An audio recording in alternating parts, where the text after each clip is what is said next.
Hey everyone, welcome to today's video. Welcome to the Gaming Daddy channel. So today I wanted to point towards something that I feel was a missed opportunity in the Division 2, and this is because there was or seemed to be the amount of time that was necessary to make something really cool out of this system that is in a beta mode and has not necessarily been harnessed, and that is the hardcore division agent mode. This is a mode where your agent starts the game, and if your agent basically dies, it's permadeath, cannot be resuscitated. You have to start a new character over and over again, and you can do all kinds of things. You can basically play every single aspect of the game and beat it all the way through hardcore.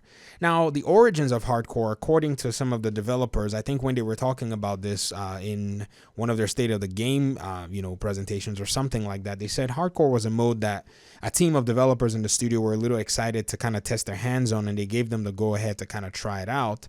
And, they were able to kind of put this together and pretty much, come up with this mode and, bring it to the community in a beta form. So they dropped it somewhere right before Warlords of New York came out. And in that time, I criticized the decision, and I said, I feel like the developers could have actually used this opportunity to make some, much needed content, much needed progression in terms of the game, in terms of fixes and other things that was necessary. But then on the back end, they were kind of using it as a hedge before Warlords of New York came out, and then Warlords of New York dropped.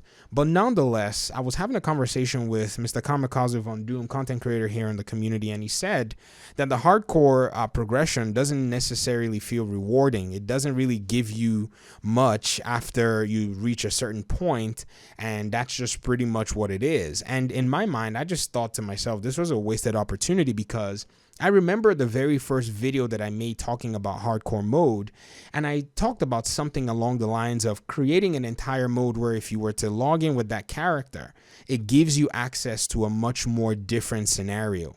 And I shared some ideas there. I talked about the potential of maybe having your map behave very differently than your regular map. In the game, the regular map, you take out control points, enemy patrols, all these different things, and they spawn again, or you can reset them. But I was thinking that the map that had to do with the hardcore character was just a map that once you hit the end game, it started to behave very differently. So it had different parameters. It was basically overrun by Black Tusks who could take on all of your, your fast travel points, including the base of operations sporadically. And then even furthermore, they could have done all kinds of fun things to this mode. And as we were having the conversation, I thought, this would have been a wonderful way to actually, bring a little bit of PvP within the entirety of the map, something that was just in a small sense different. So people who logged in with a hardcore character didn't necessarily know what to expect as the map was changing and dynamic daily. I felt like this would have done two things. Number one, it would have given the hardcore player something to always worry about and something to always challenge themselves. Because think about it. If you can't fast travel when you log in with your hardcore character, it means that you are put in a position where you have to fight your way and take back on your safe houses, which are your fast travel points, and even the base of operations, or run your way down or sneak your way down. And you now have to face the challenge that if you were to die, you've now lost all that progression. That is something many of the hardcore players actually, I would say pine for. They want something that would challenge them with a very high risk and high reward, I would say complementarianism going on there with those two aspects. That's one side. And then the other side is to transition players who may be on the casual side into more of the hardcore scene, and thereby giving them something else to kind of move up to, or what the developers called that apex, which is the climb of reaching and defeating or taking on content that has a lot of difficulty. This is definitely something that would have really made a lot of sense, in the sense that, it would have been a dynamic map where if you go into a mission, when you actually start the mission, you probably walk in there thinking, maybe I'm going to see the hyenas, or maybe I'm going to see the true sons, or maybe I'll see the outcasts. But maybe even the first level of the mission, no one even attacks you, or no one comes to you. Only for you to reach the second level of the mission, you realize that you're just in a weird position, and then hunters spawn on you.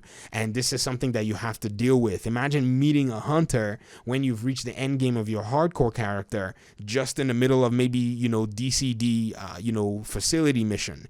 And so these different dynamics would have really been a weird way for the developers to tactfully, it's weird in my own estimation, but it would have been really tactful to provide variety, provide, a mix and match, and just getting things to feel differently for the community of gamers.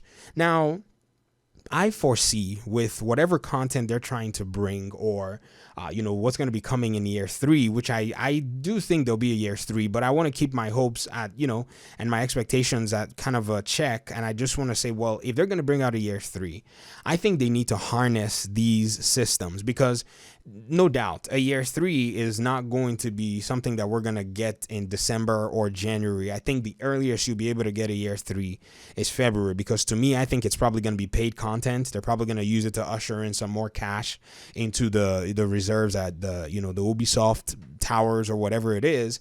So I think this is one aspect that they can take this hardcore agent in the beta mode, they can move it to a full-fledged mode, and then take a twist on it in addition to a PvP aspect of the game, something that the PvP community has been asking for a long time. And it will be on another character and in a whole different map, which is something that's very interesting. Think about it. People have said the outlandish idea of, why don't they make the entire map a PvP map? This is something that I've always laughed at. I'm like, well, if your guys are going to do it, just make sure I have a PvE map for myself. But I won't be against going into a map where everything is dynamic, everything is changing. I mean, just to kind of see what it is. And, if you go into that map and your character is melted, you're going to be really salty, but you understand the risk of going into that map, because that map is dynamic. There are surprises everywhere. In fact, maybe it might be a thing where you go in a day and your GPS is not working, your radar is not working, you're not detecting enemies. Maybe some global directive has been added to the entire map in order to give you and put you on a disadvantage.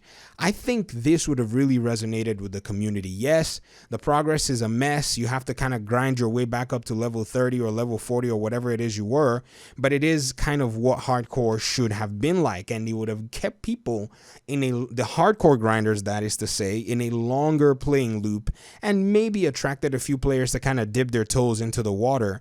But I don't think it would have been out of the question to actually make for some really solid content within the game currently. But this is what I wanted to talk about. I hope the development team are paying attention to some of the questions that we're asking, some of the requests that are being made in terms of the content variety. And yes, I believe that there is more content. If not that I believe, there is more content or more replayable activities, I guess that's how I'm going to put it, in the Division 2 than there is in the Division 1.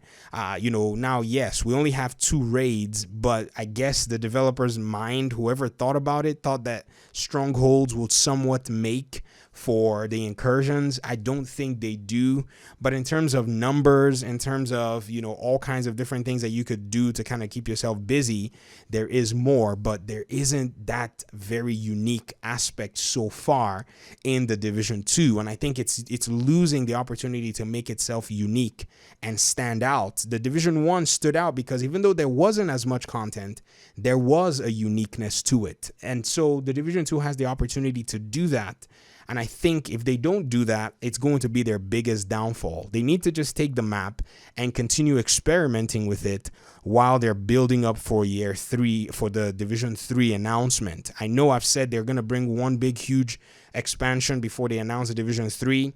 I don't think they need to stop at that expansion. I think they need to get some level of a dedicated team. I don't know if it's going to cost them a loss. They need to take that loss and put maybe 24 developers or more on this game to start to flip around different gameplay parameters and experiment with what players like and what makes players tick, and draw all that data with the things that players seem to be engaging with and start to implement those things in the Divisions 3, plus prior data from Division 1 and prior data of successful implementations from both games. I think if they do so, they can make the Division 3 a very solid game. I'm not against the Division 3, by the way. I know I've seen a lot of people say they need to build on all the games and all that stuff. To be honest, I really want to move on in terms of, what's next. And I know that this team can make solid, games and solid maps. If they wanted to keep building on this game, you're going to get to a point where the game is going to be like 200 gigs and it's going to scale out of hand, because Massive and Ubisoft games are big, huge games with a lot of details. So those really eat file space and all that stuff. But nonetheless, I want to hear your thoughts in the comment section. Do you think hardcore mode has more potential? I know it hasn't been handled well. Do you think it was enough in your case? Or do you think, that they could have actually done something else rather than hardcore? Let me hear your thoughts in the comment section. Thank you so much for your time and audience. Hopefully we'll talk in another video. Peace.